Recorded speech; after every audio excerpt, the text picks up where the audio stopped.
All right, so I'm here with Reggie Holmquist, and he's a defense attorney or a lawyer down in Boise. And I've been wanting to talk to you for a while because it seems like we have a tendency to be on the same page. But something that stood out to me like a long time ago about you was I made a post about being kind of centrist, and you were like, "Oh, that's such a weak position because you don't ever take a stance on anything." And it kind of hit me pretty hard because I was like, holy shit, that's a really good point. Like, I don't think that I necessarily meant it in the same way that maybe you thought that I did, but it is a really good point regardless. Because I kind of meant it like, it's not, I don't want to just all the way, I'll always be to one side. Like, I want to take policies from all forks of the road, um, but at the end of the day, it is a really weak position to be like centrist on something because you're just like, oh, I can't, yeah, that's kind of cool. And so is that. And then you never make any moves politically. So, yeah. Yeah, I do. I do tend to agree with that. That is interesting that you mentioned that. That's something that is, I don't know, kind of a passion of mine, I guess, where I've been involved in politics for many years. And it's funny, too. Like, I kind of really got started in 2007, and it was with the Obama campaign. And I was still kind of young, and I always wanted to be someone who's helping with, I don't know, driving policy and making a difference and all that sort of stuff. I was in debate all through high school, and we discussed policy and things. And so just a natural kind of direction for me. And I remember seeing Obama, and I was just like, this guy, and I think he was on the Jay Leno show, something stupid. And they go, oh, so Obama, we heard that you smoked weed. And Obama goes, yeah. And I inhaled, which was, the joke was that Bill Clinton way back in the day had said, when someone had asked him, I think on a talk show or something, he'd said, yeah, I did it, but I didn't inhale, Yeah. and that was, for me, that was like, okay, this guy's legit, and I was a little naive back then too, right? Yeah. So I've kind of gotten interested in him, but I wasn't, I guess I didn't have that much political knowledge at the time, right? And so looking back on it, to be honest, I got emotionally invested with the Obama campaign. I was like, this is the guy. And even looking back on it, because I have recently too, going back and looking at all the different candidates that there were available at that time. Bill Richardson, who was governor of Mexico. Dennis Kucinich was a mayor from some city in Ohio, I think, something like that. Cincinnati, I think. He was really cool, but there wasn't as many candidates. And I look back at it, and it was like Obama was the most left eligible candidate. Essentially, it was him versus Hillary Clinton at the time. Hillary Clinton was not the leftist candidate. There was a guy named John Edwards, I remember that. who, yeah, cool guy, had a bit of a used car salesman vibe, in my opinion. And all his supporters were because we got into the primary. Primaries are such an intense debate. What I have found, like, you get into that kind of politics and the people that are doing that and debating about that, and it gets really intense. And I remember talking to lots of people, and there was a big contingent of John Edwards supporters, and they had insisted that they were the legit leftist people. Us Obama people were just falling for an empty suit celebrity, and they would say things to me like, well, go look at his policies. Can you find out what they really are exactly? And I'd go back to him and be like, yeah, he says that he just wants for everyone to have health care and for everything to be great, and but I'd argue with them. I was emotionally invested in the campaign, so they weren't going to get me off of Obama. Let's be honest, Yeah. In the end, it turned out that it was a good thing, because right after Obama secured the nomination, John Edwards fell apart. Yeah. He had like a love child with one of his campaign staff, and I guess it had turned out that they had gone to all their campaign workers and told them they couldn't have health insurance, which was really made him look bad, because that was his big thing. He didn't say Medicare for all, but I don't know what his plan was, but it was way better than whatever Obama's plan was. Hmm. Obama's plan was Obamacare, I guess. He didn't. It's not what he called it during the campaign. I Yeah, think. that's what I kind of remember him talking about how he wanted some kind of universal health care or something, but I can't really remember. And that's the thing that I have found is that, especially in these Democratic primaries, what tends to happen is the corporate establishment, I guess. These are all these funny buzzwords, but whatever you're going to call it. The The suits. corporate Yeah. establishment puts forth an empty suit, like this time it was Buttigieg, or whoever else. Name a name. There's some of them else they've got their hands in, but I don't know. It's like a little plan that they've got, and these empty suits will be getting all those donations, but they won't specify with regard to their policies. They'll specify up to a point like universal health care. Well, what does that mean? How are you going to do it? Oh, well, when it comes down to it, like they either don't have a plan or they don't really intend to effectuate anything that would upset the health insurance companies. Right. And so that was the point that those Edwards supporters were making, is they'd be doing that sort of thing, right? Where Obama presented as a progressive, right? Like not in the sense that he had detailed policy, which I, at this point, have determined that is a must for me to support a candidate. But he just kind of presented as one in the sense of vague. Someone called it the empty cup theory, where you present yourself as kind of an empty cup. You don't put the policies in there very specifically, and that way the voters kind of put whatever they want into the cup. They just kind of, like I voted for Obama, and I was just sure he was gonna push through a public option, and he was gonna, end all wars, and he's gonna get rid of Guantanamo Bay. Definitely wasn't going to appoint a bunch of financial executives to his cabinet. Yeah. That didn't even cross my mind. Yeah. But anyway, I think that was everybody's hope, I mean, that yeah. it really was. Everybody that you talk to, they're like, "Oh yeah, he's going to end the wars and all this stuff," and then he just became super hawkish. And I mean, he was pretty intense with it, with the war stuff.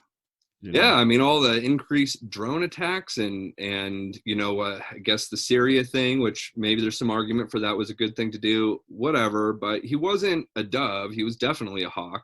Mm-hmm. And then I think the worst thing was all the financial executives that he put into his cabinet. Timothy Geithner was the Treasury Secretary of Treasury. He was the former executive I don't know, Bear Stearns or some big financial Yeah. type of place. And then Those people aren't going to let any regulations or anything happen that disfavor the financial industries. oh yeah, the financial industries like bankrolled the U.S. economy when 2008 happened, especially. But I mean, just so many things, like so many lost opportunities to hold financial institutions responsible. Yeah, It's crazy. definitely. But yeah, I guess to put a little bit of a pin in it, all those John Edwards people kept telling me all this. They predicted it all, essentially. And Glenn Greenwald, too. If you ever listen to that guy, Yeah. Man, he's been on point forever. Yeah. And I used to hate him because of it. But then finally, after a few years in the Obama administration, took a while, but I finally had to admit it. And gosh, I was wrong. I don't know if that means I should have jumped on to John Edwards, because he would have fallen apart. I'm glad we had him instead of Hillary. I can't think of someone who was a better candidate technically, but now I know what they were talking about. If you see an empty suit up there, he's not fleshing out his policy. You can't trust him. Yeah. Do you think that there has really been anybody in the past, say, 30 years that seemed really appealing from the left? Yeah, that's a great question. Now, obviously, Bernie, I mean, aside from Bernie, yeah. Yeah, kind of what I assumed you meant. Bernie's been doing pretty good about it. I do kind of like Elizabeth Warren, and I always have. I do think she's cozying up to the neoliberal establishment, and I think that she's kind of playing some political games there, and I don't like that. Yeah, But she kind of, if she would have stuck with, um, it, if she would have stuck with it instead of changing her position on things and kind of, she just seemed like she wasn't really like, she seemed really strong for a while, and then all of a sudden it just seemed like she just started to, I don't know if she got nervous and so then she started to take advice from the wrong people or what, but I mean obviously the stuff with Bernie Sanders, I can't imagine how that thing came about. And then her changing on healthcare and stuff like that, I think, because I kind of liked her too, but then she changed her stances on healthcare and changed her stance on all these things, and it was just like, okay, I don't even know what direction you're wanting to go in. I don't know how I could vote for someone that doesn't know where they're going. So, yeah, that makes a lot of sense. I still like her just because she's had such a long history of doing a real good job. mhm. It was just recently, I guess, I mean, I don't know, her failure to endorse Bernie in 2016 kind of made me suspicious, but then I was like, whatever.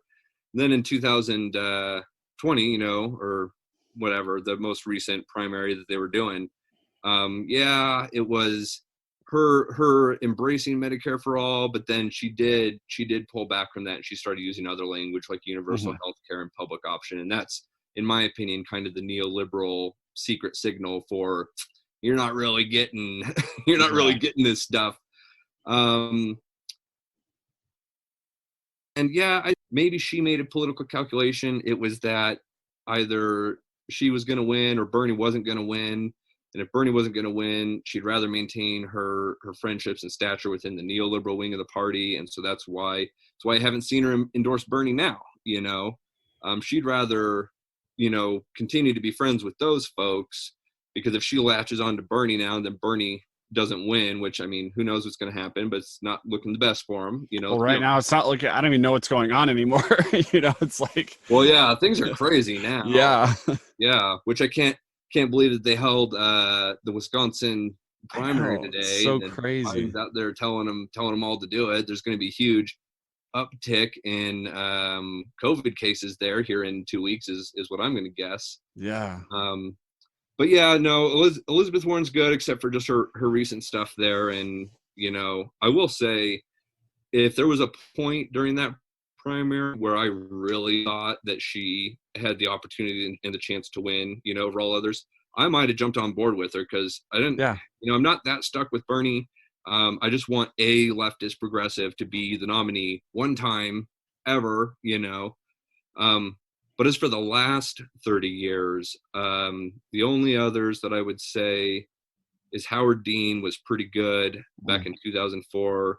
He lost. He has changed since then. I don't know. He started working for the health insurance companies or something in 2010 or 12, and hasn't quite been the same.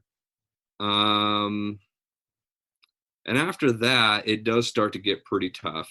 Dennis Kucinich was very cool in 2007, though. Um, and I hope Yeah. this doesn't upset anyone. He comes off a little weird sometimes. He's got kind of a weird vibe. His policies are great. I wonder Yeah. if the American people you know, would really elect him or not.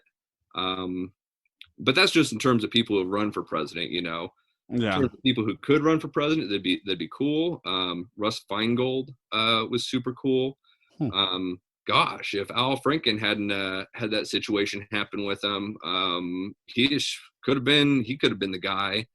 Um, and then I have to stretch my brain from there. I'm sure Yeah. there's some others It's though. just it's just interesting how American politics are like so to the right, you know? Um, and I was just talking about this before I had you on. We had someone else on the podcast that is kind of like a socialist writer, and he was talking about just how Americans like have this. It's almost like Americans have this idea of what their life could be, and that's what keeps them happy, rather than like what their life actually is.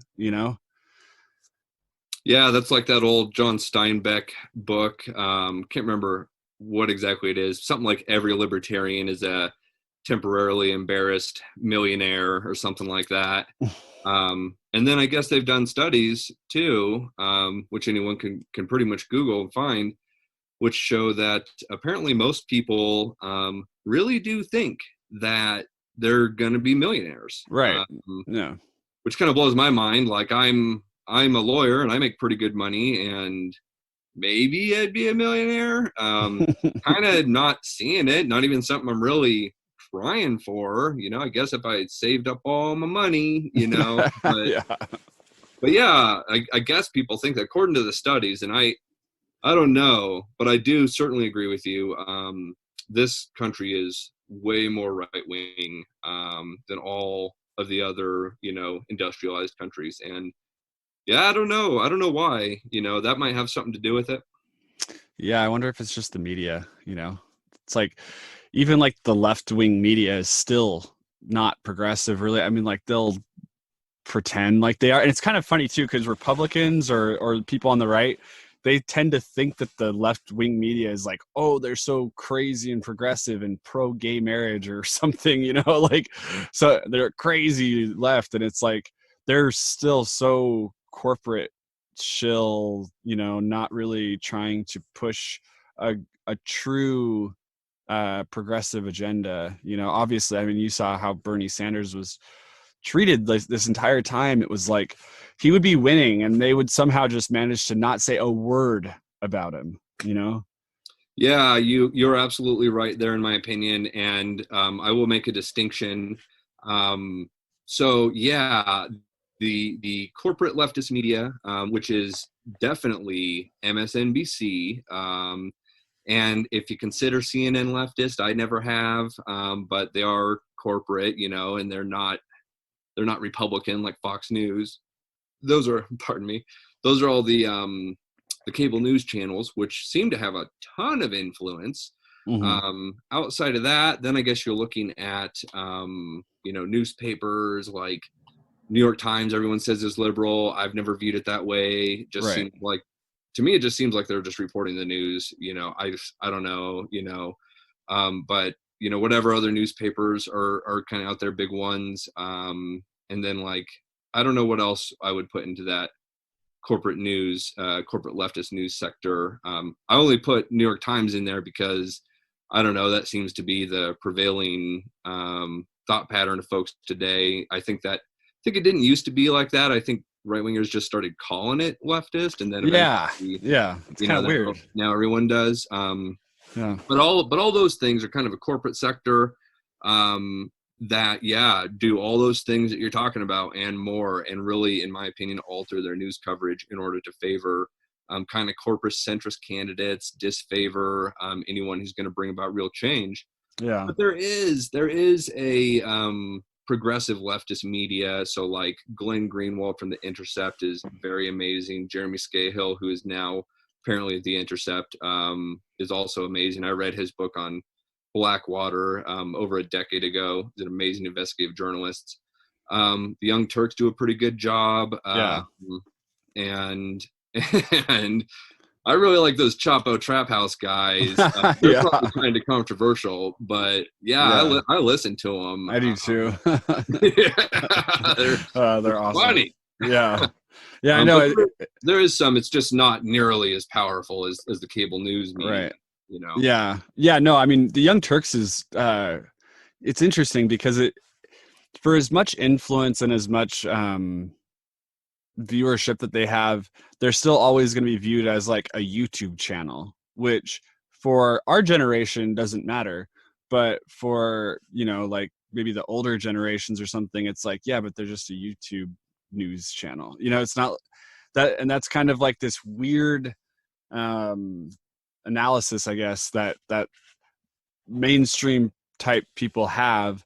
And until that narrative breaks, maybe CNN and MSNBC will kind of have the foothold in that area, Now that does make a lot of sense. I will say it's especially interesting about that with the Young Turks, because, some people don't know that Cenk, the host of that show, used to have a show on MSNBC until he got too far left and they were like, you can't do that. And they got him out there. Yeah, they axed Um, him.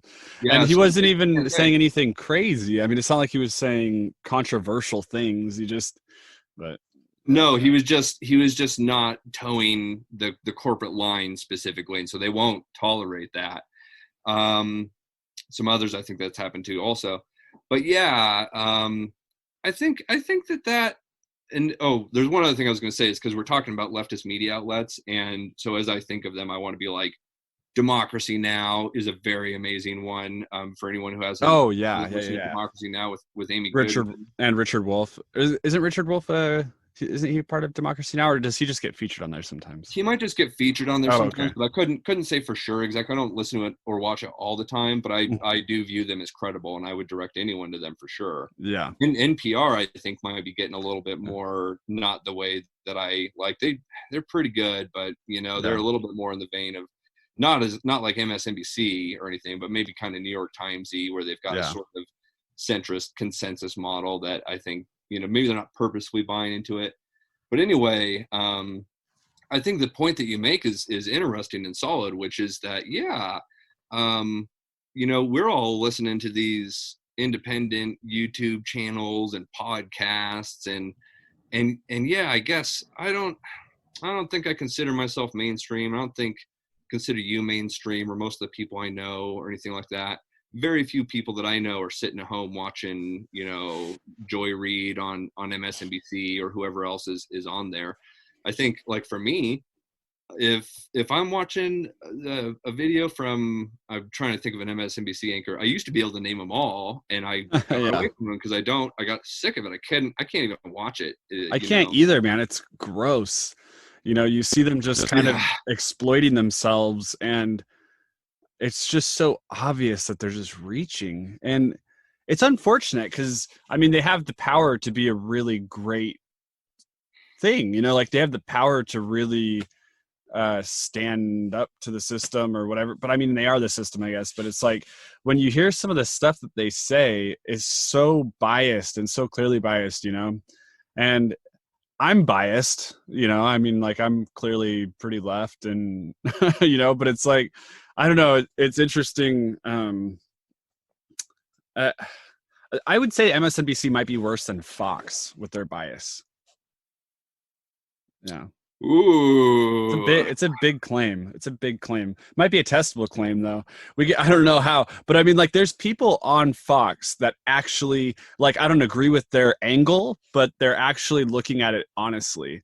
Where I feel like if someone spoke out against maybe the narrative, there that wouldn't fly with MSNBC. Like Tucker Carlson will talk out against Trump sometimes and make really good points. Really good points. I don't like Tucker Carlson. I don't agree with his like you practice immigration stuff, but and he's like psychotic with immigration. So obviously I don't agree with him. But sometimes he'll make really good points about how Trump is fucking up, and he'll do it in a way that's like, wow, I can really get on board with that. And Fox lets him do that, where MSNBC, I don't feel like anybody could ever just be like, yeah, Trump did great today. MSNBC would be like, whoa, get out of here. So that, I mean, that's just like, maybe that's just an example, but I think MSNBC is pretty watered down, unfortunately. yeah, they are no good. Unfortunately, they could be good. They've got this huge megaphone. It's really big, and Yeah, they could use it for good, but they're not. right. I think that is interesting. The point you make, though, I would like to speak to that for a second. So I could kind of see it. I definitely see what you're saying in terms of, you're right. I think at MSNBC, if someone's not towing the company line or the corporate line, they're very specific. Yeah, they're out of there, right? And Mhm. I think you might even be right that at Fox News, yeah, maybe they do have a bit more independence and they can say, whatever, go against Trump or something. I'm not I, saying that it's not often, you know what I mean? Like, it's really not often that kind of stuff slips the narrative, but it does happen, and Tucker Carlson has been pretty, he said some pretty strong things against Trump. Like I've listened to some stuff that he said where I'm just like, wow. I mean, he said things harder against Trump than MSNBC has said against Trump. More thought out, well said, you know what I mean, against Trump, where he's making an actual point. where you can be like, wow, that is something that is totally true. And you're like, this is coming from Fox, and and then MSNBC, they'll come along and say something where it's just like the most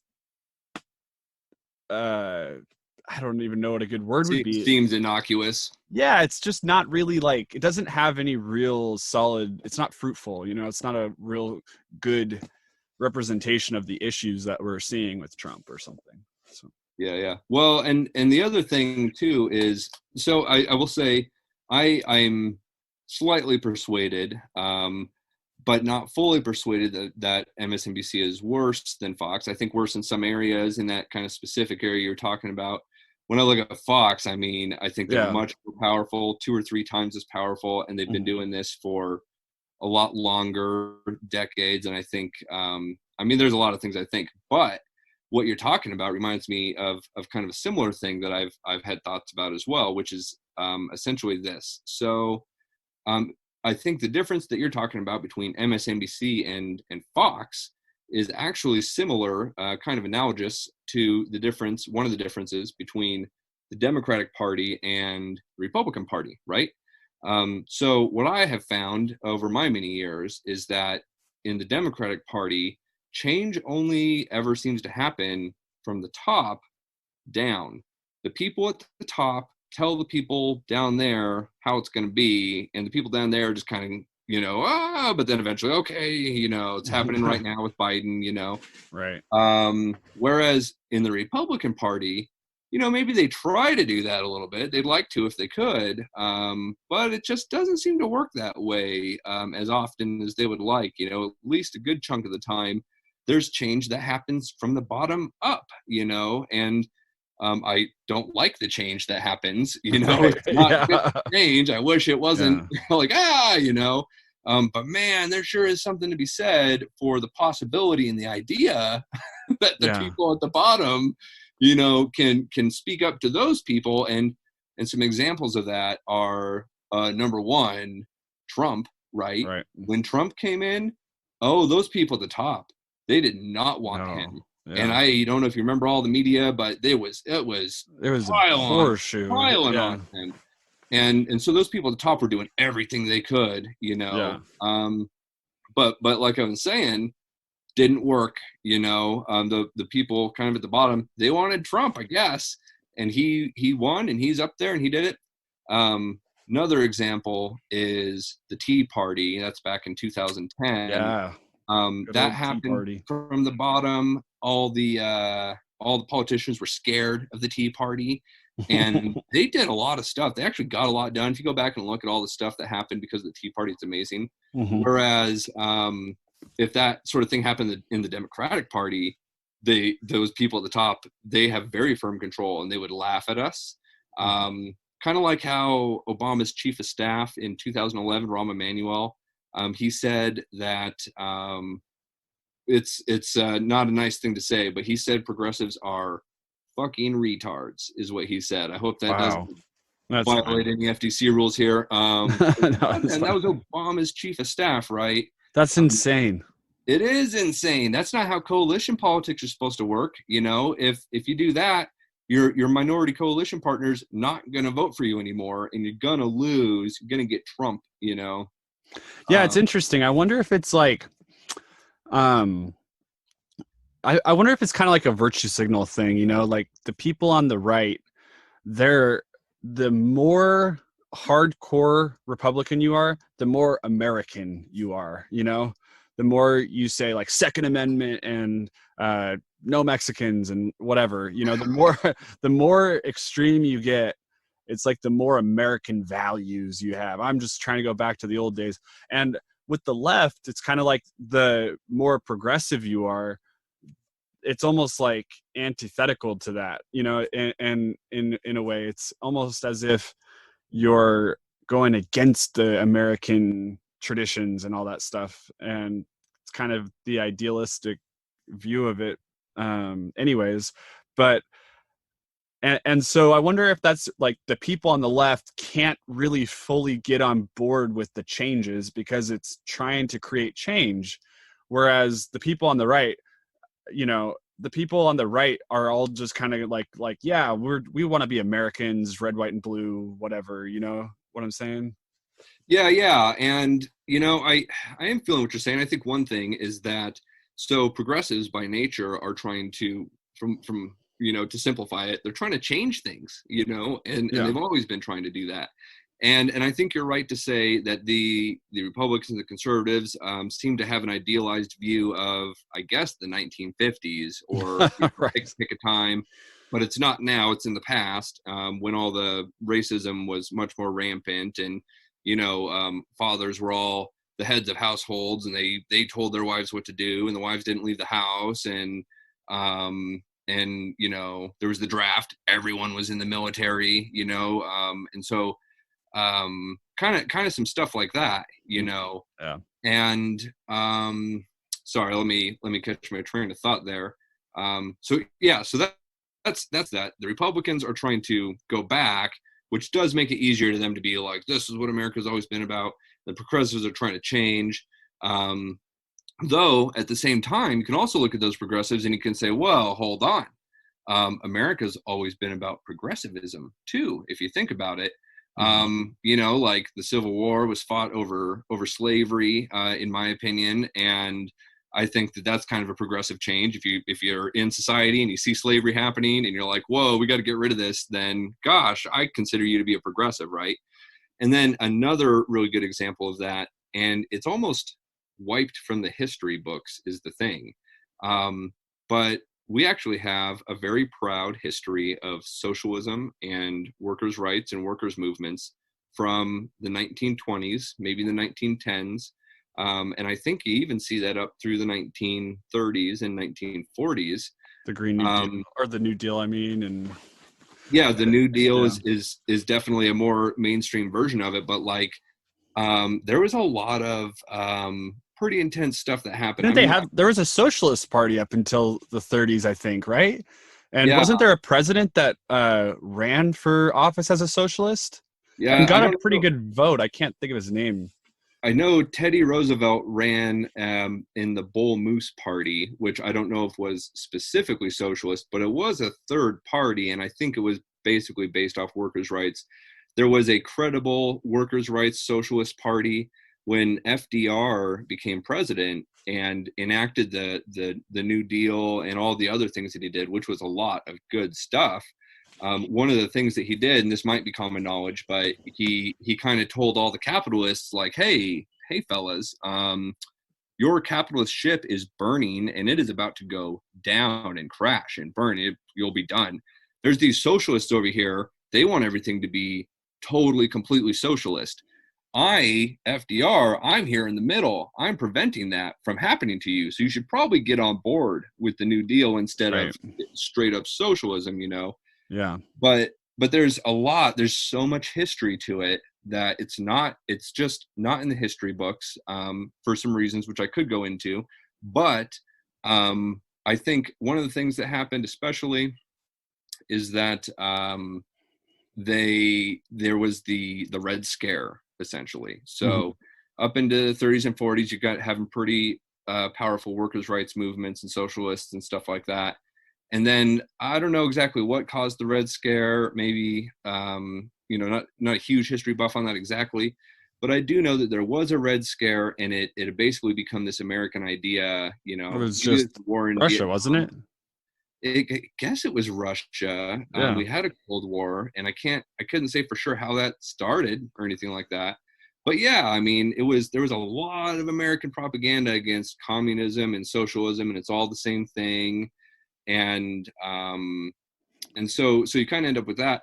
But one thing I want to mention about the socialist movements before kind of before we potentially move on from there, Mhm. is that it's to give an example of how it is wiped from the history books and people don't realize this. There's a statue in front of the Capitol building in Boise here. A lot of people see it. It's kind of the main statue that you see, and it's this former governor of Idaho. Can't remember his name right now. But the interesting story about him is that he was blown up with a bomb.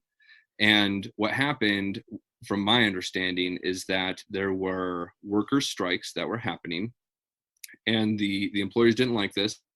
And for whatever reason, governors were calling in the National Guard to Hmm. like break up the workers' strikes or the protests or something. Doesn't seem like an appropriate use of government to me, but they were. And as a result of that, I guess they fired a gun that killed one of the workers at some point or something like that, or at Hmm. least more than one maybe. Wow. And so this was a straight up like battle between, management types, I guess, and kind of socialist worker types on the bottom that involved guns, and killing each other. And anyway, and you'd think you'd hear more about that in school, like, holy cow, this happened in American history, Right.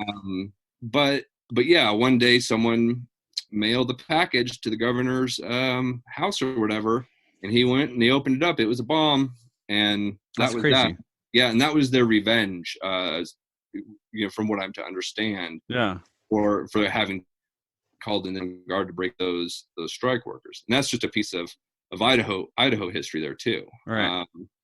So yeah, I mean, we have had a proud history of socialism, and you could get back to that. Well, um, it's interesting because you brought up a good point about how America has a good history of progressivism, and really those progressive ideas have pushed America forward in a huge way, like in a way that I don't think people really give it enough credit for. But it's always been progressive people. It's never been progressive government or progressive corporations. So, like, progressive people and women that were oppressed wanted women in the workplace, and they had to fight for those rights. You know what I'm saying? And same thing with slaves, for example. There, it's not like, I mean, sure, there were people in government that were like, maybe we should fight about this or whatever, but it was really ultimately like there was a conscious shift in the people themselves, and we're wanting that change. And what I kind of see going on with the Democratic Party right now, and what I see going on in America, is that people aren't really willing to actually be the ones to create the change. It's kind of lazy, it's like, um if Americans really want universal healthcare, which or Medicare for all, which it seems like they do. I mean, polls show that they do. I think that there's a lot of Yeah, noise. I think there's a lot of noise out there, but at the end of the day, I really do believe people need to get out there and uh, advocate for activate. themselves.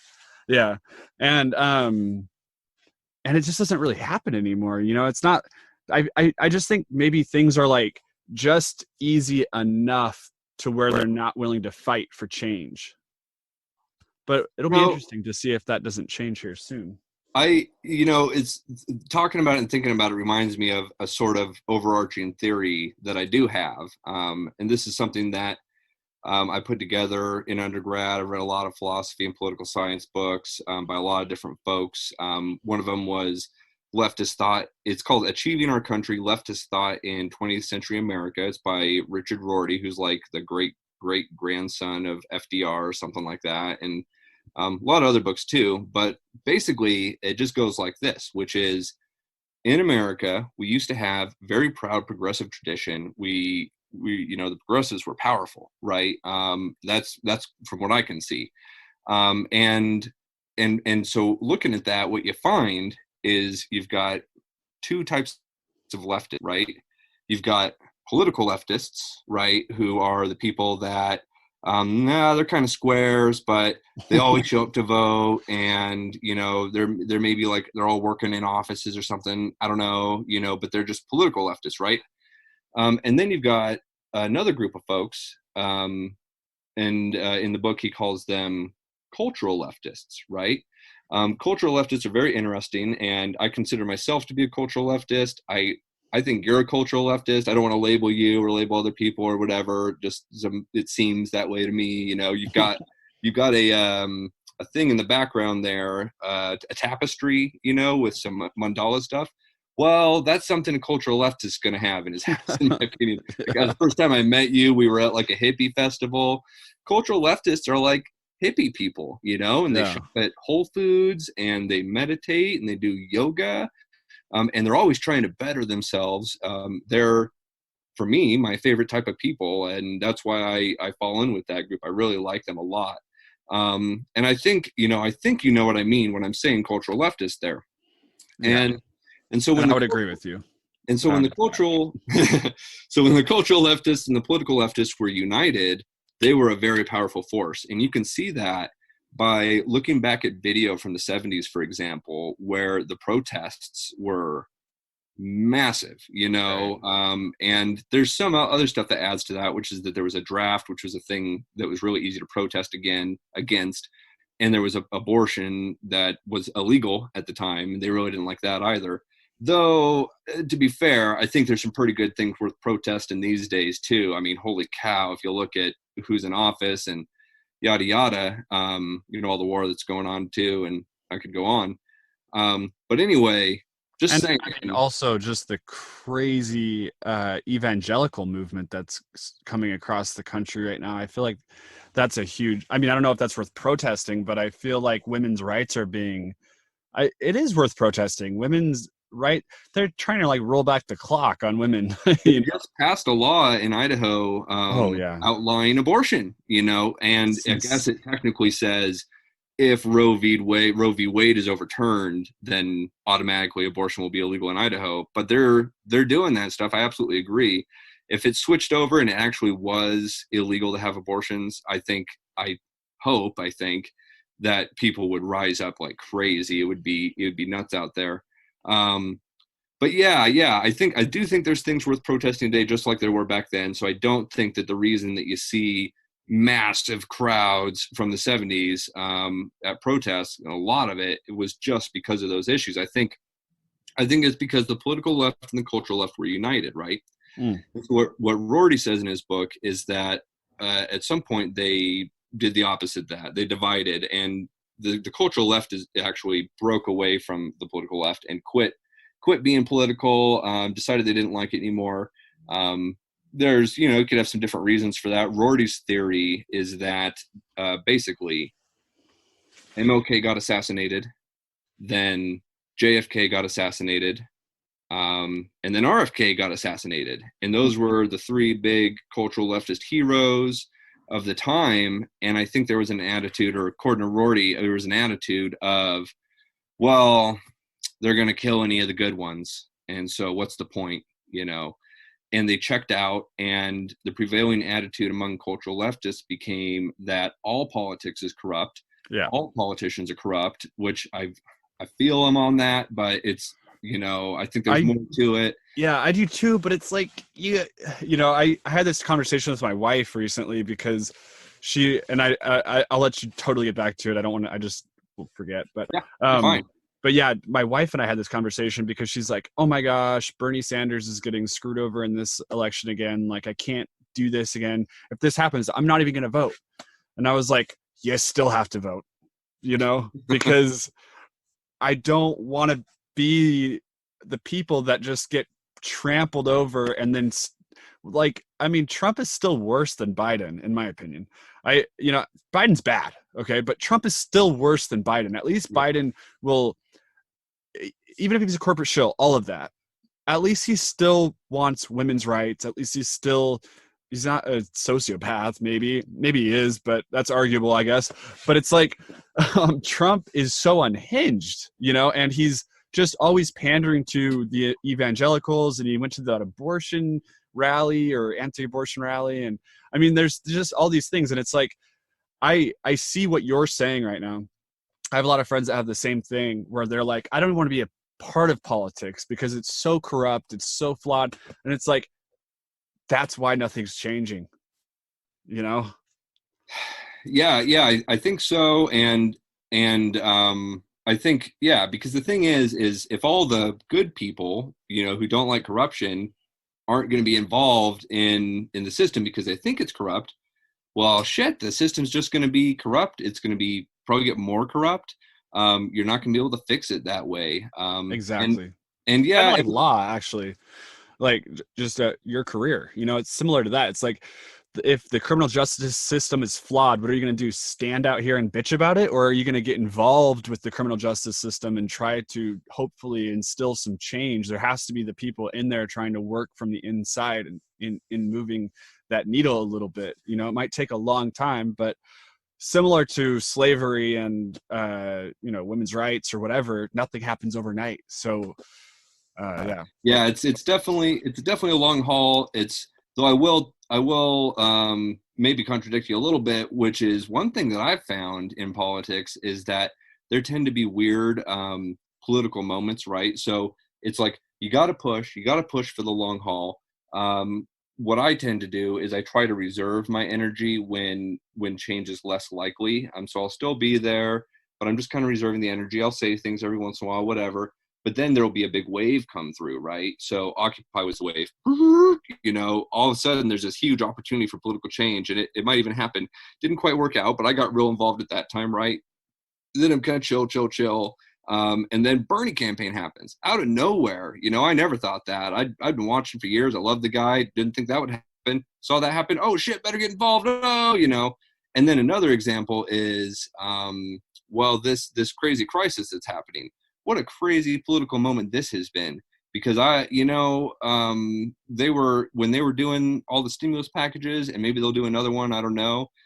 But the ideas that were getting thrown on the table and treated as serious by both sides of the aisle was mind blowing, right? Like there was a lot of people actually talking about ending all student loan debt, you know.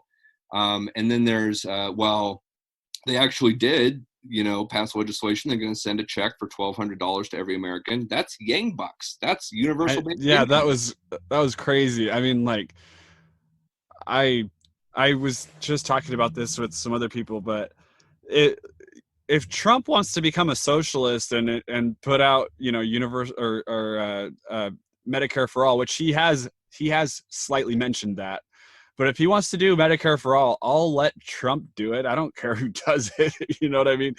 It's it wouldn't make me vote for him, but exactly. If he were to do that, I'd be like, okay, well, I'll support that. You know, it's even a broken clock is right twice a day. Right. But yeah, just to go back to my point, it's just that it's surprising actually, and there's weird moments that happen. Like I remember another one was Gabby Giffords was a representative who got unfortunately shot in the head back in 2012. She's still alive. She made it. But I remember the way everyone was talking right after that, it didn't quite happen, but I really thought that they were going to institute wide sweeping gun control, which I'm not like a gun control person. You know, I don't care a whole lot. Sometimes I do tend to set favorite what I call common sense gun regulations, but it's more of a coalition building thing for me, right? Like, you know, I don't know, you know, you got a bunch of different types of leftists. And if we tell all the gun control leftists to fuck off, then they're not going to be very happy, you know? And so I'm making okay, fine. You guys really you want background checks for folks and just a waiting period, or you think that people who are convicted of domestic violence maybe shouldn't have guns for a couple of years. Okay, I guess so. Fine. We'll push for that. But anyway, that was an example, and then this thing with Trump was an example. A year ago, when Andrew Yang was talking about universal basic income, he was laughed off the stage. Off the stage, you know. And so it is weird how those moments will come and go. And what I found is it's kind of like there's an old book I read. It's probably that How to Think and Grow Rich, maybe, or one of William Hill. Yeah. It might have been him, or it might have been another one, The 7 Habits of Highly Effective People. One of those. But I just reread that, actually. It's a good one, too. Yeah. Then you might be able to remember if it's that one. But basically one of the things they say is if you want to be successful, what you do is you try to, like, say it's a business. You try to keep all your costs down as much as possible and yada, yada, and you work real hard and you continue to do that. That way, when the good times roll in, you're just making a ton of money, right? Whereas when the bad times roll in, you already know how to keep overhead down. Whereas with politics, it's like, we've only got so much energy, so we'll keep our political overhead down for now, but we're all tuned into each other, and we all have got an idea what's going on. We pay a little bit of attention. We're not going out to rallies every single week because we'd be exhausted if we did that. But we all pay attention to each other. That way, when the crazy thing happens, oh, Bernie campaign's happening, we're all on board. We're all batting the hatches. We're all immediately leaping into action there. So it's like, you can't expect everyone to be doing everything all the time. People are so busy and they work, and it's just unfortunately not possible. But yeah, I think that's kind of the main thing for me is that, like I was saying, those cultural leftists, it's always been my experience all my life. Most cultural leftists I know, you start mentioning politics, spit on the ground. Oh, it's all corrupt and and if you I don't want to be corrupt. I don't want to be part of it. But the main thing is that if we found a way to unite the cultural left with the political left again, I think that this wouldn't be a right-wing country anymore. I think that we would enact the change that we're looking for, that is necessary for America and Americans. And I guess that's pretty much the theory there. You got to unite the cultural left and the political left. Bernie was doing that, doing a good job of it, but I was surprised to see the establishment really. I could not believe. I was so all in. I was like really pushing for it, and then I got let down, kind of like what we're talking about. Have you ever read Discipline and Punish by Foucault? No, I have not. Sounds fascinating. I've heard of Foucault. You heard anything by him. Have to read that book. Okay. It will change your life. Oh, seriously. Wow. It is maybe one of the most monumental books I've ever read. It is so good. It's about just the changes that have happened through time with the justice system. So you'll probably find it really interesting. But he talks about how back in the dark ages and stuff, they would torture people. And, it was kind of like this, that depending on the crime, people would be tortured in public and people would watch it in public. And, maybe it was like a minor thing. So they would just do a minor, maybe they cut off your pinky. This is a bad example because I don't know if this would ever really happen, but maybe they just cut off your pinky and say that was for theft or something. So he puts out a pretty interesting and I would say really good argument that the criminal justice system now, and he wrote this a long time ago. So this is an old book. And he did it before mass incarceration and things like that. But he puts forward a really good argument that now there's more control and enslavement, as he calls it, by the government, because people are more afraid of isolation from their families and things like that than they were of physical harm from the government. And he basically says people are too afraid to step out of line because of the worry of the law, essentially. And I just finished this book, which is why I brought it up. But it's kind of like with protesting. I wonder if that has something to do with it, because people are genuinely afraid of the police. They're afraid of tased or shot or arrested, and and that idea of taking you and and I just talked to a philosopher over the weekend, and him and I were both talking about this book as well. And he was saying, it's interesting because think of some kind of a torturous act that the government could do to you in public. Maybe they'd whip you 20 times, Is that worse than getting raped in prison by someone? No. Oh, yeah. No, obviously not. Nope. But you go to prison for 5 years, that's a possibility. So it's the idea of being physically whipped or something in public seems oh my gosh, we're going to go back to that. But it's well, you still get harmed. You get harmed in prison or you get harmed by the state. But at least you get harmed by the state, and then you're embarrassed, you're harmed by the state, you feel the pain or whatever. This is just Foucault's argument. You feel the pain or whatever, and then you go back to your life, and you go back to your wife, and you go back to your kids, and you can move forward, instead of this incarceration for long periods of time where you're taken away and you can't see the ones that you love, and then all of a sudden you get out and you can't get a job, and you can't get reintegrated back into society. And so it's a really interesting argument. And I think that you'd really, really like the book. I mean, I'm not doing it any justice. This is probably one of the best books I've ever read, so.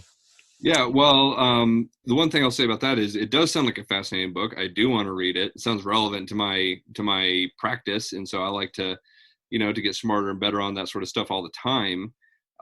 Like right now, I'm reading this negotiation book. Which one is it? I've read a bunch of those as well. Oh, really? It's called Never Split the Difference. Yeah, I've read that. You read that? Yeah. Oh man, that book is so good. Mind. Yeah. Wow, I'm still halfway through it. I was reading it last night. Yeah. But I do want to say about the other book, which is two things. One, it kind of sounds like he's making the argument that the previous system was better, that the government should cut off people's pinkies, or it's not quite that, but yeah. I mean, yeah. I that makes it sound it's not really like that. You have to read the book, honestly. No, I get it. Yeah. You're probably not, like you said. You yeah. say you're not probably doing a full representation. Yeah. That's just what I want to say. It sounds a little bit like that. But the other thing is, it makes me think about what's called the two hill factors, and I've got to deal with these things sometimes because I have to do sentencing arguments in court, and I've got some folks who have committed some, not so good crimes, and I got to go up and try to convince the judge that they shouldn't get a rider, or they shouldn't be put in prison, or something like that, or maybe this guy should just get probation. Like, how about that? And there's these things called the two hill factors. It's an old Idaho case called State v. Two Hill, and it sets forth all the sentencing factors. And so, there's, retribution and punishment, which is the same thing that you get by chopping someone's pinky off, I guess. And then there's a few others I can't remember off the top of my head. I don't I try not to take too many super duper serious felonies because they're very intense, and they weigh on you emotionally, right? A lot. Yeah, they do. Yeah. And so that's why they're more expensive for people.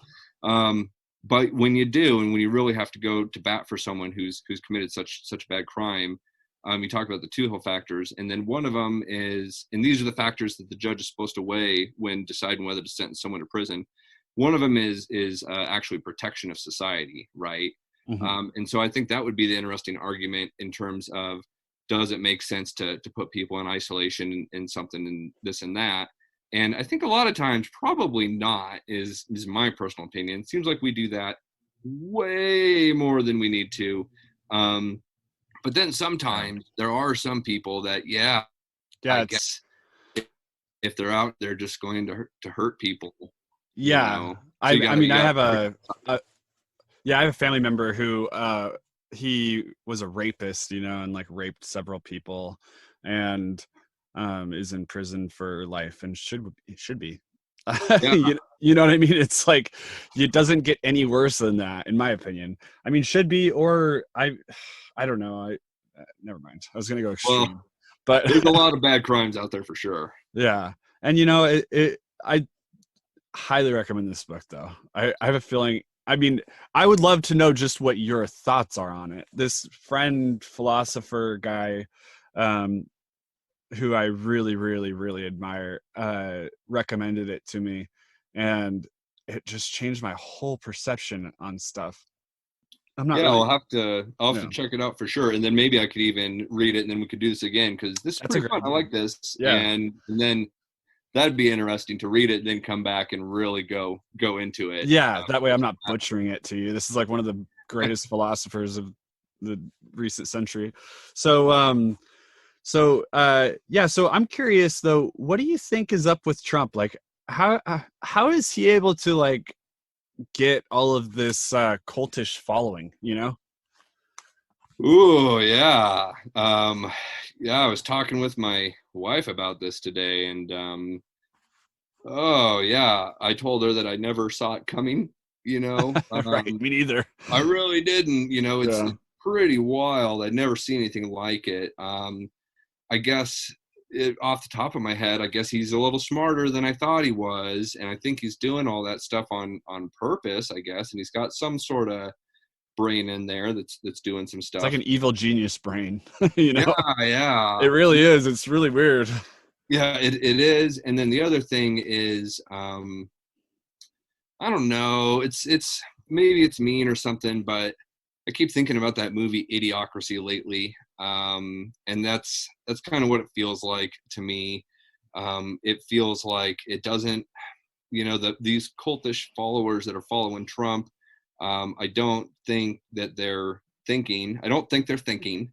Hmm. I think they'll just kind of believe whatever you tell them, and I don't know how it's got to that point. There is a Yeah, strain of anti-intellectualism in America. yeah, Trump seems to have recognized that and noticed it and picked up on it on purpose. 100%. So do you think that this might be a failure of our education system?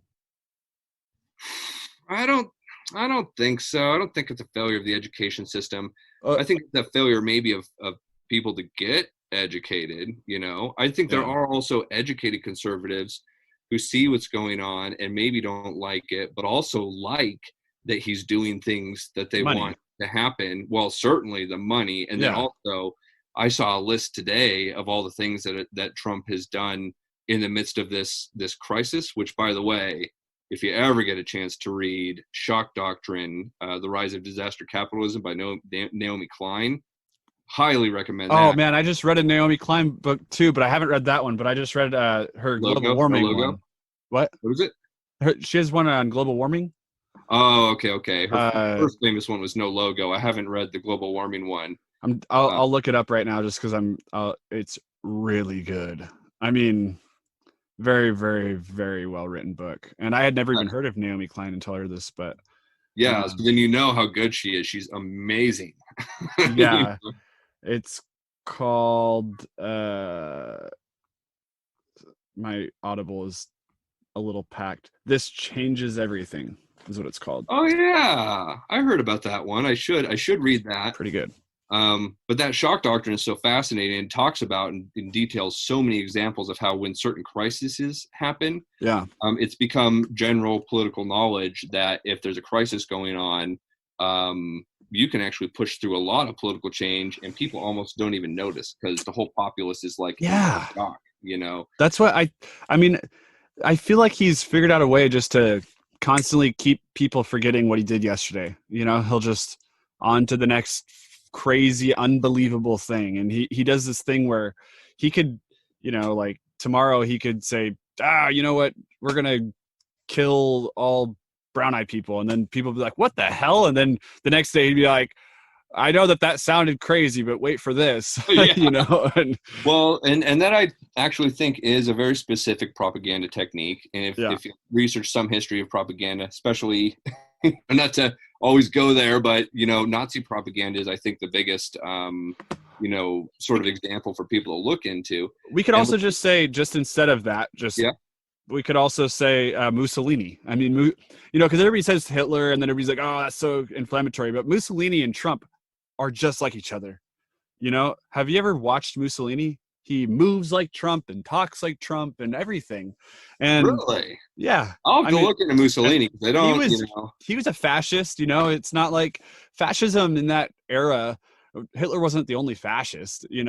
Fascism in that era was very popular, and uh, quite frankly, Trump resembles fascism.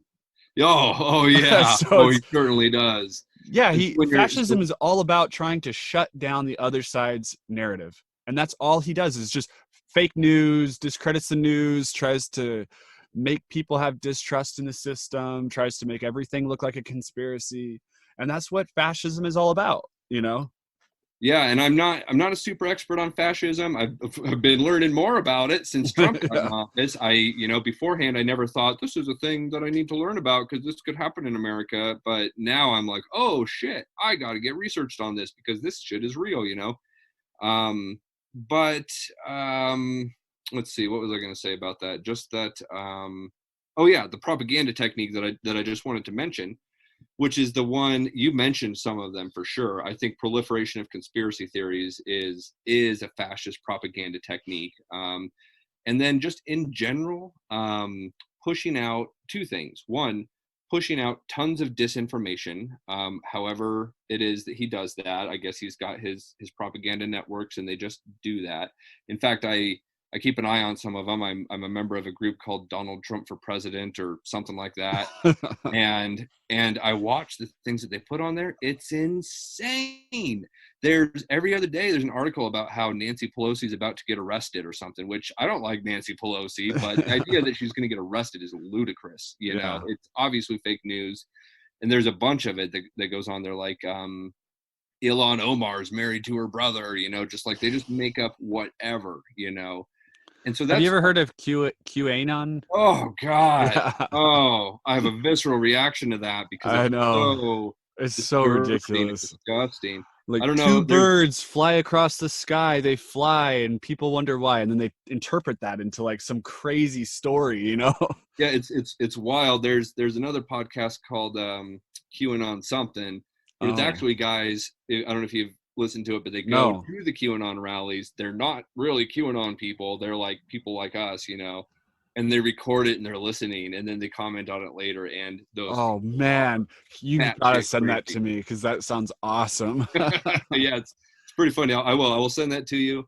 But so that's one, is disinformation. And oh God, the QAnon, don't even, it's taken over everywhere too, and it's even seeped its way into the cultural leftist community, which is already Which very doesn't even make susceptible to sense. conspiracy theorizing.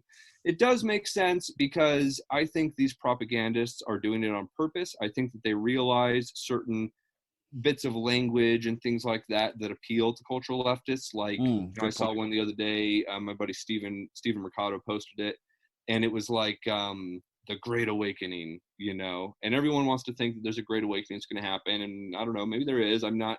I tend to be a bit of a skeptic, and I'm very science and logic based, but I try to respect people's spiritual things. But the QAnon people using it, that's not legitimate.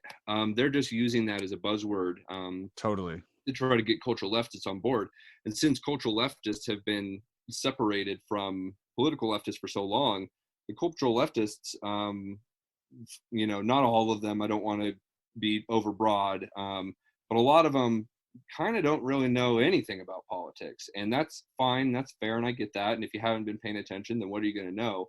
But I do think it makes them more susceptible to that sort of stuff. And there's people that I know personally who have always been cultural leftists that are getting sucked into this QAnon stuff, and it all eventually, half of these conspiracy theories all eventually lead to the conclusion that Trump is a superhero and And that the Jews are shut trying down to the destroy the world.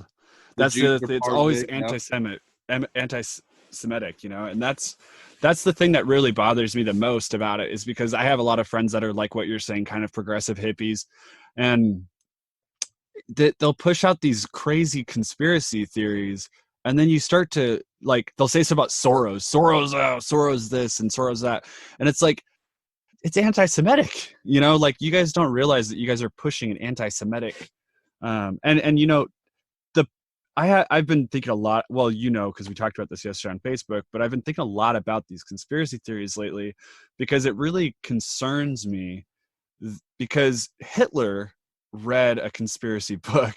you know Hitler, his thing for the Jews came from the Elders of Zion, or whatever the book was called. Have you ever heard of that book? I haven't. Okay, so there's a book that was written in the late 1800s, I believe, called The Elders of Zion. And Henry Ford actually was a big Henry Ford is a big conspiracy theorist, big supporter of this, hated Jewish people.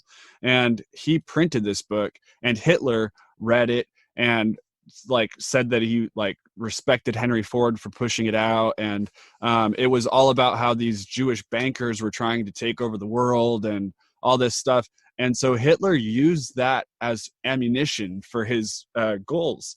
And, like, what we're seeing right now with a lot of these conspiracy theories in my opinion, is we're seeing people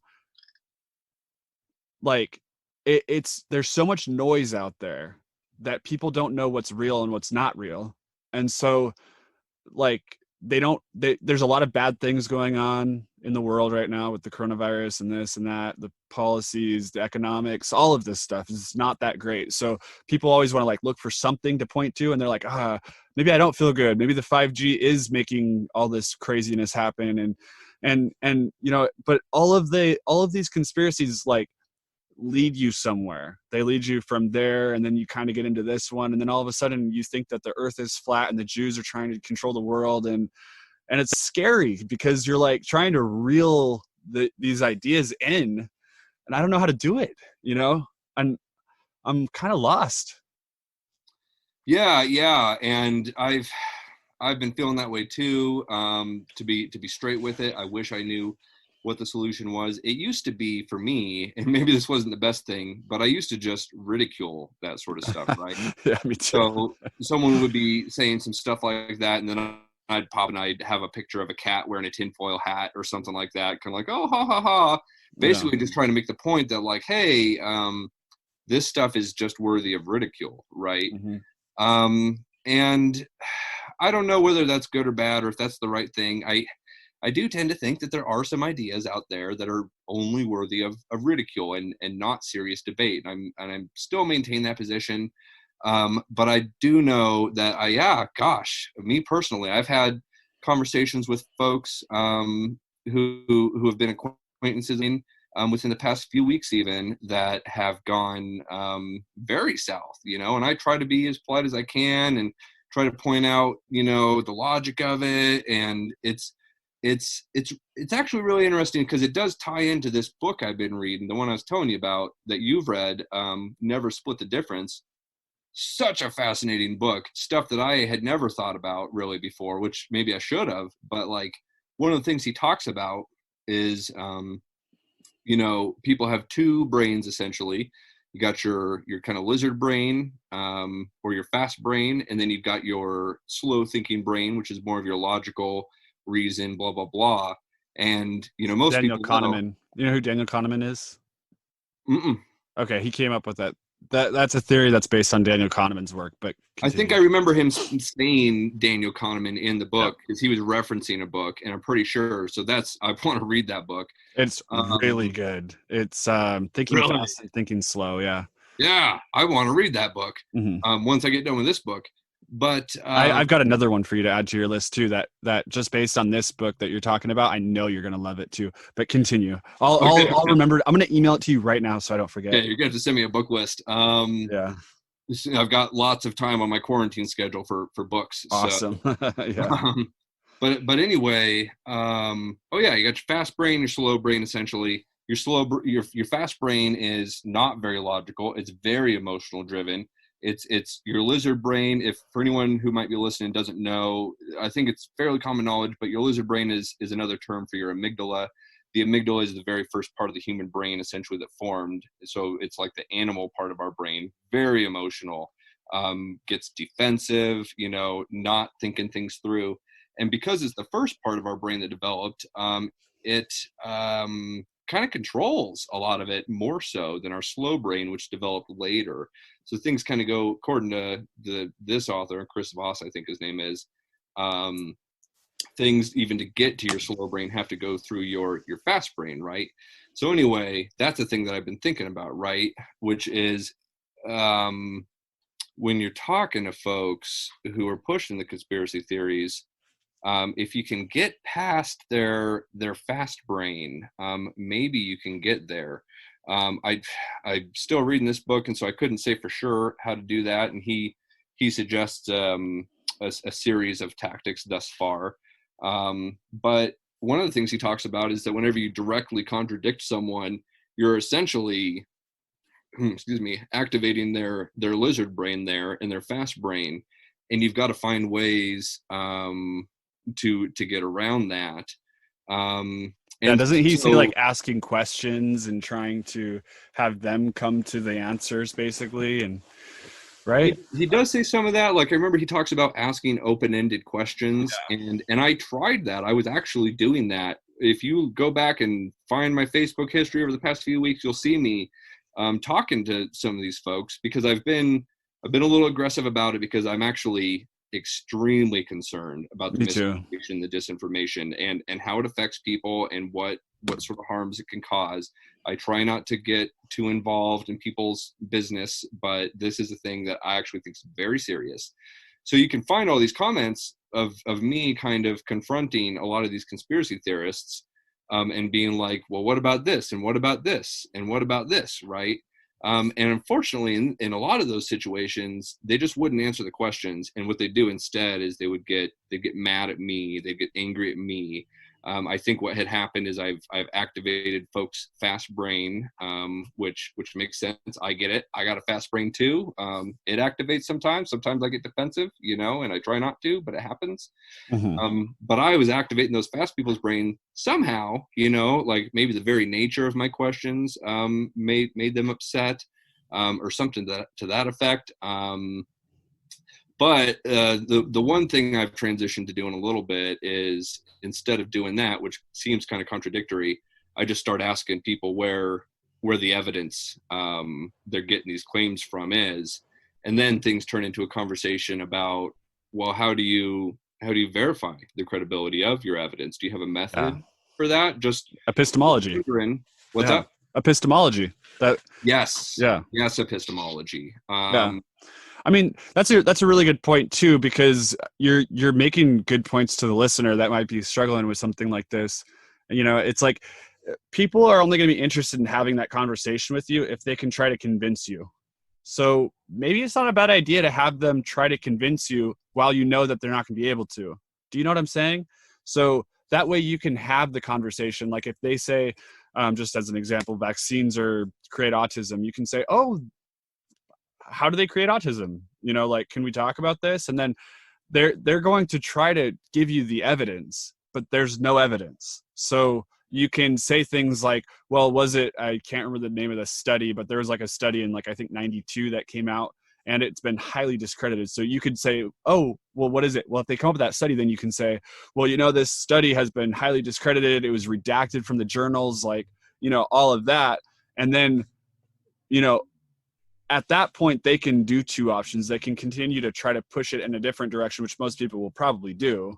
They'll probably end up saying, well, also this, do you think that do you think this is all just some kind of weird correlation, And so I don't know. That's a good point though. You're making a really good point. It's hard to know how to approach those conversations sometimes. Yeah. And, Sorry. so, well, yeah, and that's I think that does make sense. I think asking questions does. I think you're right. Sometimes they go in a different track. Well, what about this or what about that? And then you just start talking about evidence. But then sometimes you're talking about how their evidence isn't credible or something that triggers them too. And so that's a bit of a toughie. And so maybe I'm just throwing this out there as an idea. So maybe dude, just by the way, for anybody that's listening to this, I'm terrible at this. I don't have the patience to do it over social media. If I was talking to somebody like I'm talking to you right now, like over a podcast or something like that, I do have the patience, but over Facebook, I just don't. So that being said, this is just like a thought experiment almost. But so if somebody gives you bad evidence and then you say this evidence is incredible, well, that's kind of like, just dismissing it. So maybe you could say, instead of that, maybe say well, okay, let's if it's a study, for example, let's look at the study and see how it was done. Do you think that, if there's 3 college students that just give you their personal anecdotes, do you think that is a good evidential study, and if you do think that's good evidential study, couldn't that be done for just about anything, instead of just discrediting it? Try to and obviously this, you've done epistemology and stuff, but this is more for the listener. But it's trying to figure out a way so that they can recognize that the reason that they came to their beliefs isn't a good reason. It's kind of on bad footing, it's Someone, I don't know if you saw this, but someone posted on one of my posts about 5G, and he was like, oh, look at this PowerPoint slide from this doctor that has all this research studies. I went and I looked through every single research study on there, and they weren't studies. They were links to articles from like InfoWars, you know? But the way that the guy made the PowerPoint made it look like there was all this really credible evidence. And it was, you want to know the craziest part? The Hmm. links, the hyperlinks, they said other things than what the actual URLs were. So they said like pubmed.com/this, but then you Oh, click it and it takes you to InfoWars or something. that's tricky. Dude, it was so next level propaganda. But, you know, I came back and I said, well, have you actually looked at any of these links? Have you followed any of these through? And I took screenshots and tried to show it to them. And I mean, they ended up not even responding to me. But it is interesting. Like I'm kind of in the same boat as you. It's hard to know how to broach these conversations in a respectful way because you just get so frustrated. Totally, totally. It is extra difficult for me, and it sounds like you too, because I'm kind of triggered by it. It's so Yeah. illogical and unreasonable and anti-intellectual and the opposite of the Anti-science. scientific method, Yeah. that it triggers me and it upsets me that anyone would even get taken in by that, right? But that's a really amazing example. I cannot believe that you go in there and it's all dressed up to look like it's links to legitimate, scientific and medical journals, and it's not. It's going to Infowars. It's crazy. I had a situation like that where an individual who had been messaging me. He's an all right guy, but he'd been messaging me kind of some crazy claptrap stuff, and being like, well, what about this? If you read this, you'll never be able to deny of blah, blah, blah. It was about the 5G. Mm-hmm. Um, and it was a link that said 26,000 scientists signed petition against 5G, blah, blah, blah. And so the thing is that, most people just read the headline, right? And to go in and read the article, it takes time and Right. energy.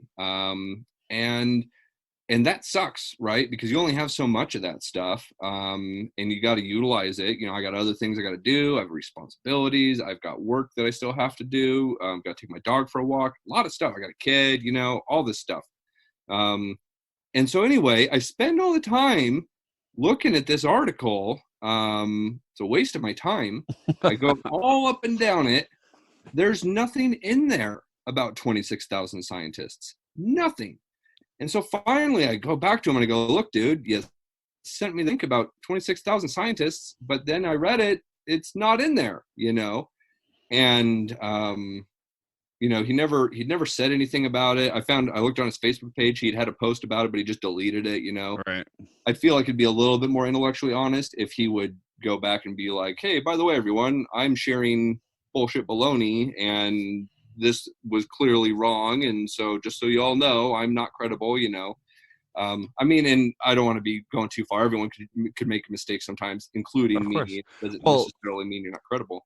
and research journals. I mean, that's the thing too, is just because something is a scientific journal doesn't mean that it's a good study. So I've seen people have linked me to PubMed things about 5G where it says like radio waves are dangerous. I'm like, no, they're not. So what is this? And I go and click the link and it's like like an analysis of this study and this study combined, and then you go and you read these analysis and it doesn't say anything. Like it doesn't it's a non sequitur. It doesn't actually lead into this journal posting, but it looks legit because it's on PubMed.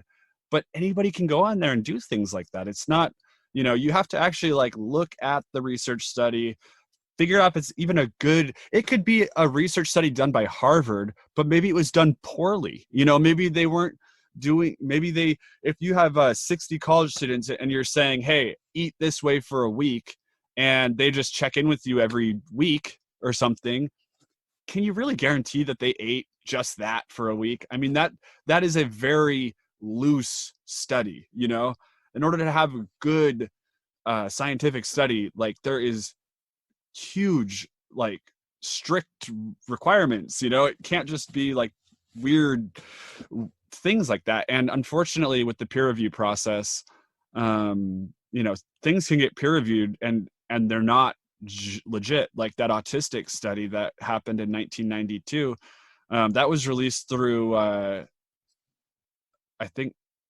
England School of Medicine or something. I can't remember, but a really reputable journal. And the person that did the study, it was like a total causation correlation thing. And he just basically said, look at this spike in autism, and these people also got this vaccine, so vaccines cause autism. Well, like that study comes out, and then all of these vaccine researchers were like, what, that's insane, like there's no correlation. There was like 12 really good really good studies that were done shortly thereafter, making sure that there's no bullshit in there, that they're safe and all that stuff. And that got retracted, but that was still a published scientific study. So just because something's a published study doesn't necessarily mean that it's a good study either, Yeah, I absolutely agree with that. The peer review process is probably not perfect. I'm not fully, I didn't, take science classes, and so if you were to quiz me about the peer review process, I wouldn't know a whole lot about it. It's just something that I do tend to trust, but you don't trust anything fully all the time forever. It does remind me of epistemology, and I'll just go into that for a minute, which is that in that epistemology class that I took, which might be different, some analysis than some of the stuff that you've read and talked about. But one of the things that professor said is that epistemology is a study of knowledge, and what that class was about was all the problems with the study of knowledge, all the problems with knowledge. Right? You've got some problems with knowledge. One of them is you can never know if the knowledge that you're receiving is accurate. You actually can't, right? Because who knows? Maybe we're all actually in the Matrix. Maybe it's space aliens are moving us all around like puppets. Maybe someone implanted the thought that that in your brain before you came up with the thought that you knew it. Yes, and there's no 100% solution to that. And so there's that. You also can never have enough knowledge, right? Like you might think that modern monetary policy is the bee's knees, and you've researched it all your life, and you really, really, really think that that's legitimate and that's the solution to everything. But then if you would have just got this one other piece of knowledge, oh shit, you would have realized, oh man, it all comes tumbling down. Yeah. And that's one. Also, the knowledge that you, let's see here. Well, another one is, I mean, it's kind of along the same thing, but you actually never have enough time to fully research everything to get to a state of perfect knowledge. That's actually impossible, right? And so the thing is if you can't have perfect knowledge about something, how can you ever act, in any way, technically speaking? Because I don't have perfect knowledge right now that me doing this podcast with you isn't going to result in space aliens, destroying the Earth. Right. So if I don't have perfect knowledge of that, like maybe I shouldn't do that, but then I also don't have perfect knowledge that me not doing that is going to cause that. You get into a bit of a bind, right? Because people have to act, right? Like I don't have perfect knowledge that not touching a red hot stove coil is going to burn me. But I'm not going to do it, Right. And so the thing is he comes with solutions to the problems, these specific problems. And there was a lot of them, but one of them that I did tend to like, and it'd be interesting to go back and think about some of the other ones, because there's solutions, like one of them was cross science, like basically where you set up the system more to where the different science branches are communicating with each other, and that's all well and good. But the one that I liked was called the trusted expert theory, right? So for example, I think Glenn Greenwald is pretty trustworthy, right? And if he says some stuff, I'm going to go ahead and accept that without doing a ton of research. If it really gets called into question, maybe there's something false. Yeah, I'll go back and I'll look into it and I'll find that and make my own determination by spending all the time and energy that it takes in order to do that. But I generally think that Glenn Greenwald, if he's saying some stuff, he's probably spent the time and energy necessary to get it right if he's going to be giving that information to me. Like Ezra Klein, he's pretty smart. I got to say that. If he's saying some stuff, then generally it's probably okay. I don't agree with everything he says, politically speaking, but he's a smart guy, and I'll generally trust what he's saying. And I could go on, but there's lots of trust, like the mechanic. I don't know how to fix my car. Like, Right. I don't. Yeah, and of course the important thing with what you're saying is like trusted in their field. So Yes. yeah. So if the mechanic tells you how to fix your air conditioner, like maybe it's not the best. Like Mm-hmm. you can't trust the mechanic to know how to fix your air conditioner just because he's a mechanic. Absolutely. And Absolutely. that's one thing where like you'll see that happen sometimes where, because I totally agree with you. Like, for example, if Lawrence Krauss comes out and says something about physics, I'm gonna be like, okay, this is worth investigating.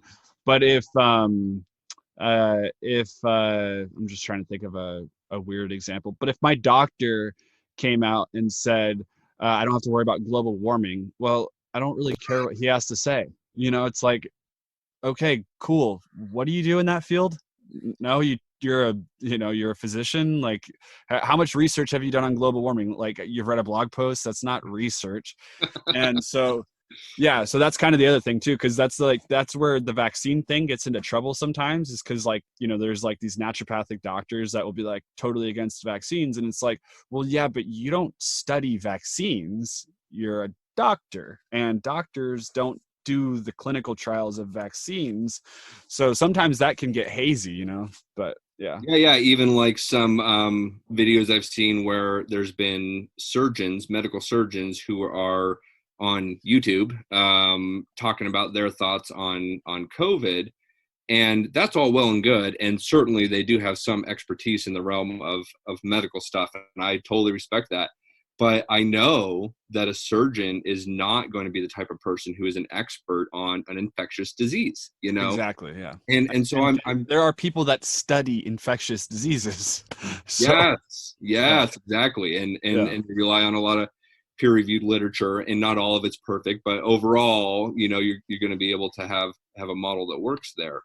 And so yeah, so you've got all those problems, and then you've got the trusted expert theory, which is kind of the solution to that. And I guess I don't really have a total direction with that, but I do well, find yeah, it I mean, no, I fascinating. agree with you.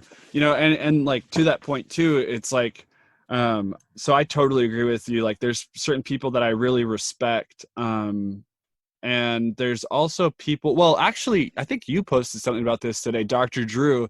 Yeah, he came out, and I remember when he said, he was like, oh, you media blowing this way out of proportion. When he said that, even though I kind of trust Dr. Drew, I kind of like Dr. Drew, I think he's a cool guy, and I genuinely do trust what he says, but when he said that, I was like, ugh, you're making a mistake, dude. And I do trust him, Yeah. so sometimes that method doesn't always work, and that's kind of your point, is like you can never know for sure, but there are ways to get further, like inference and things like that, induction, deduction. But yeah, so that's a good That is point. that is funny about the Dr. Drew thing, because I remember when the videos were coming out, and you're right. He was like, "We don't need to take this seriously," Yeah, and I had the same thing. Like, what the fuck, Dr. Drew? What are you yeah, doing? like you're missing this opportunity, and there's a lot of people that trust you, and Yes, now you're putting yes, them in danger. And I'm really glad that you came out and apologized, but man, that's a yeah. big thing to be wrong about. Even at the time, I kind of felt at the same time like, well, this is like the love line guy, like super cool Right, who does right. STDs and stuff. But I think that's a little bit different. Yeah, Um, but yeah, I feel that too. Like I still trust him. I think he screwed up, and everyone yeah, screws up sometimes. And the fact that he was able to come out later and say, as he has, whoopsie, I made a yeah. mistake. Sorry, everybody. Please take this seriously. Wear a face mask. Stay home. Blah blah blah. It's enough for me to go, okay, well, I'll still trust that guy. Totally. Really Yeah, good people make stuff there. mistakes. Yeah. I mean, Einstein made, it's kind of funny. Einstein made a mistake because he said that one of his principles was the biggest mistake that he ever made, but he ended up being right. And I want to say it was like inflation, the inflationary period or something. I don't know, but I know Einstein came out with like the only way that this could work is if this works, and then he came out and he said, this is the biggest mistake I've ever made. I'm pretty sure it has to do with the inflation period, but then he ended up being right, you know? Yeah, he was wrong about the mistake. He was wrong about thinking that he was wrong. It's kind of funny. What's especially funny is that he's universally recognized as like the smartest person ever, just about, you know, maybe Stephen Hawking's is smarter, I don't know, but that's just the trope. Yeah. And even he makes mistakes. Everyone makes mistakes. And I like that we can acknowledge that and say that. The one thing I do want to go back on that epistemology thing is that, so all that use of trusted experts and blah, blah, blah, it's a really good way to go. And you really, especially if it's an expert in their field, and, you know, and especially if you know about them, like Naomi Klein, I'm going to trust her to tell me about disaster capitalism and blah, blah, blah. And that's the thing that for me is especially frustrating when it appears that these folks who are buying into all these, you know, kooky, crazy conspiracy theories, it seems like they don't have a system for determining the credibility of their sources, the veracity of the information that they're sharing with other people. And so the thing that frustrates me most about it, well, I don't know, it's all relative. But one thing that very much frustrates me about it is, so someone will come to me with this information and it's almost like, Reggie, you've got to disprove this, otherwise it's true, you know, which isn't the way it should work, but that seems to be the way it works in the realm of conspiracy theories. And so then I go and I'm delving into their propaganda that they've got, you know, they sent me a link. Okay, read this article, you know, and I'm reading it, you know, and then I'm taking notes and I'm, you know, taking other notes about the logical flaws so I can come back to them later and be like, here's the thing, and here's the thing about this, and this part here's false, and this part here, and this actually isn't a credible argument because of this, and this is a logical fallacy. And it takes a lot of time, you know, and so I'm doing that. And every single time someone comes to me with some of this stuff, it's like that every time. And it takes up a lot of my time. And that's the thing that frustrates me is I guess I wish that folks who are getting into those things could, I don't know, learn how to reason better. Yeah. Well, I mean, they're making the positive claim. It's their responsibility to prove it, you know? I mean, that's the I mean, it's not like that they would just be like, well, I showed you this article. Yeah. But but it's really it's really disheartening, man, because I see a lot of my friends getting sucked into it. And then I mean, like, what would be my reason for telling you that you're wrong? You know, it's not like I'm paid off by the government or anything like that. You know, so you're one of the sheeple. I know. I'm one of the sheeple. You've bought into this system, and so you're committed to it. You know. Yeah. You know, another funny thing that I think is like the opposite of the trusted expert theory, which I'm just making it up right now.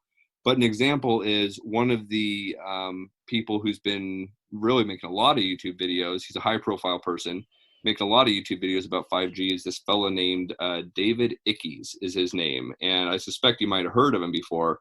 Yeah. But, oh, wow. Yeah, he's a pretty fascinating individual. He's cuckoo crazy. But that's something that I try to do sometimes is try to point out to folks that their sources aren't credible. So someone will post the David Icke's video about 5G and how 5G is bad and this and that. Yeah. And I kind of point out like, hey, you know, if you research David Icke's, he's actually the same guy who's written a lot of books about the other conspiracy theory that he believes in, which is so many.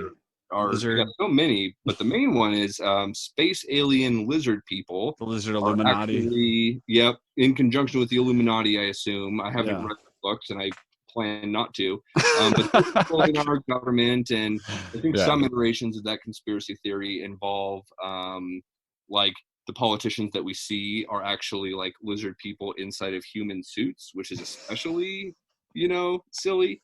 But that, it just seems to me that, you know, if you... And he's just a failed soccer player. Like, he's not, you know, it's not like... Really? Because I Googled him and I saw some stuff about a soccer player, but I didn't realize. I thought that was just someone else. Yeah, it's not like he's like a fucking neuroscientist or something, you know? So... Yeah, yeah. But I just think that, like, yeah, the opposite of the trusted expert theory might be the non-trusted, Right. non-expert theory, where if Yeah. David Ickeys is saying it, it's probably not true, you know? Yeah, it's like if Jim Carrey's making recommendations on vaccinating your children, seek a different source, you know? Yeah, yeah, I don't know what definitely, definitely. history he has in education, but I can't imagine it's more than these people that have gone to school for 12 years and studied vaccines every day in a white lab coat, you know?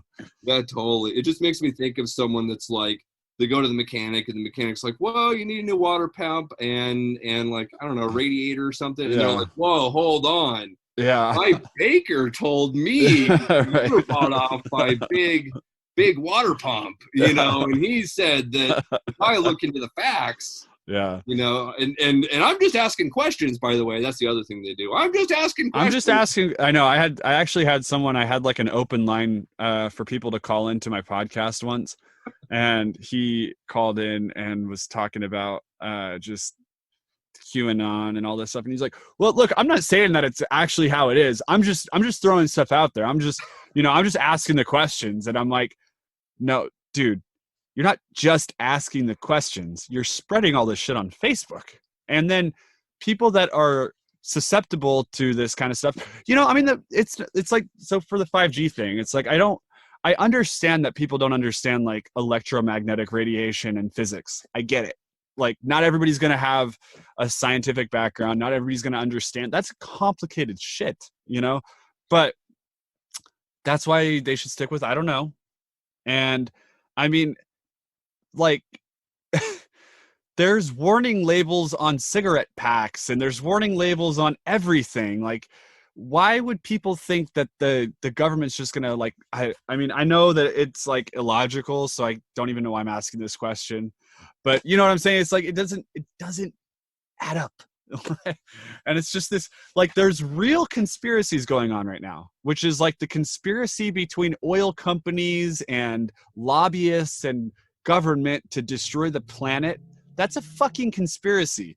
Those people are conspiring together through legal means to ruin the planet without my permission, without your permission, without our permission. Like, we're not consenting to this. And so that's like a quote unquote conspiracy. But why aren't we talking about that? Why aren't we using our energy directing it towards that? So Yeah, I agree with that. There's one thing that I will say, and I don't want to encourage any conspiracy theorists, but if I'm going to be completely intellectually honest, I think sometimes it is important to recognize and acknowledge that there have been some things in the past absolutely, that yeah. were such that, if someone had talked about it at the time, maybe even me and you, or maybe Yeah. just me, would have been like, "Oh, you crazy conspiracy theorist," right? Yeah. And an example of that is, well, that thing about the FBI apparently surveilled Martin Luther King Jr. for many years, and they were obsessed with him. I guess because they viewed him as someone who might go socialist, and that would be bad, and blah blah blah. And then you might even know this already, but J. Edgar Hoover, who is the director of the FBI, even had surveilled him so much to the point where he knew that MLK, amazing person, by the way. I love MLK, but yeah, he was, Having an affair, right? yeah, lots of Yeah. them, Yeah. and then J. Edgar Hoover sent him a letter, anonymously, that encouraged him to kill himself, and said that if you don't kill yourself, we're going to reveal this. And whoa, that's pretty crazy, right? Or the That's other, totally one of those things where it sounds crazier than it sounds crazy, but it totally happened. But yeah, yeah. And so there is, if we're going to be intellectually honest, I think we acknowledge that. Another yeah. one is a fascinating one, and it's in that Naomi Klein book, Shock Doctrine, which is, and this has all been disclosed by Freedom of Information Act type of stuff, requests essentially. But yeah, so back in the 70s or 60s or something, all that Cold War stuff was going on, and U.S. soldiers would get captured in Russia, and then they go on TV and say, well, "I'm communist now," and blah blah blah, and I guess the CIA and all that just thought, well, that's mind control, and so they must Oh be. yeah. So mind control must be real. Okay, well, we're the CIA, so we're going to figure out how to do mind control. And then what Yeah. they did is they did the MK Ultra program, which is where they basically like, I don't know, I can't remember everything from the book. It's been a Dude, while. I actually have an entire podcast episode on that. Oh shit. Yeah, so if I think it's like my third or fourth episode just for the viewers, but yeah, I have an entire podcast episode on that, and Yeah. it's crazy. It's a It's real, and super that's what we crazy. talked. That's actually what we talked about in it because we had just done a flat Earth episode talking about flat Earth, and I wanted to show same kind of thing. Like there have been conspiracies where the government, like there were people that died because of that one, and there was a CIA agent that jumped to his death, and it's speculated that he was thrown out a window, and he could have been, like there. So you're absolutely right. Yeah. Yeah. I don't remember the guy jumping out the window as much, though. Yeah. It doesn't surprise me, and I'd have to go. Oh yeah, you good there? Mm-hmm. There you go. It doesn't surprise me. I'd have to go back and book to read that. The thing that stood out to me the most was them basically nabbing people from psychiatric hospitals or having a deal with the psychiatrist or something to where they did experiments on those people in order to try to see if they could control their minds. And they used electroshock therapy, and they used mind altering drugs like LSD and such like that, and really fucked those people up. And then I never knew that electroshock therapy apparently causes memory loss, big time memory loss. And so that's the only way that they ever found out about it, was that years down the road, they'd be in therapy and they'd do that type of therapy where you find out about some lost memories that you had or something. That's how it all came out. Yeah. And so, yeah, the point is not to encourage conspiracy theorists, because I think you should be careful and everything should be based on logic, reason, evidence, yada, yada, yada. But I think the point is also, that like, I don't want, I kind of speak out in opposition to a lot of these conspiracy theories. I don't want people to think that I'm like some mindless drone. I just believe everything the government tells me. That's not the case. I recognize that there's, crazy stuff that happens, and we do got to keep an eye on it. Well, But what about, I mean, dude, like the coups that go on, we do coup operations in other countries like crazy. And that's a conspiracy. I mean, that is like real legitimate conspiracies where the government is going in illegally and they're literally shaping other economies and other political systems to fit our narrative. So yeah, man, once again, I agree. It's like, and like I said, I did an entire episode on MK Ultra and talked about how fucking insane the government was. And they could be doing stuff like that now. The CIA is unhinged, but it's important to know when to say, I don't know. And it's important to do your due diligence before you start spreading misinformation. So if someone were to present a really compelling case that the government maybe did something like, let's just say a real world example. If someone gave me a compelling case that the government was trying to get Maduro out of Venezuela and prop up someone else, that sounds like a conspiracy. I mean, that sounds like, well, it is a conspiracy, but it sounds like something that could be unbelievable. But the facts are there, and the evidence is there. And you can see by the way politicians act. And with 5G, once you understand the science of electromagnetic radiation and, different strengths of electromagnetic radiation, you have to accept the fact that that's not plausible. You know what I mean? And focus your energy towards the ones that are really happening, like this thing that we're talking about in Venezuela, for example, or many other countries that the United States has gone in and destroyed militarily or whatever. So, I think that I totally agree with you. It's important for us to hold our leaders accountable to what they're doing, but just use the energy in the right directed way, Yeah, that's the thing. And I mean, just as an aside on that stuff about going into, basically, I'm just going to say, United States has a long history at this point of going into, especially South American socialist countries and doing a coup, and they get the other person out of power. They're interfering in democracies down there, like especially I guess must be my favorite book, but that Naomi Klein book, that's one of the main ones that she talks about, that her book focuses on a lot, is Chile in I want to say 1978, and our CIA acted in conjunction with General Pinochet down there in order to have Salvador Allende, the socially democratically elected socialist leader of Chile, assassinated. Wow. And yeah, and they did that. And then the other crazy thing about that is they used that as an opportunity for their libertarian austerity economics, right? And so Milton Friedman, who wrote Capitalism and Freedom, who is one of the main, his book is the bedrock of modern day libertarian thinking, I would have to say. Him and the Chicago Boys, they called themselves, which is a lot of economists from the Chicago School of Economics.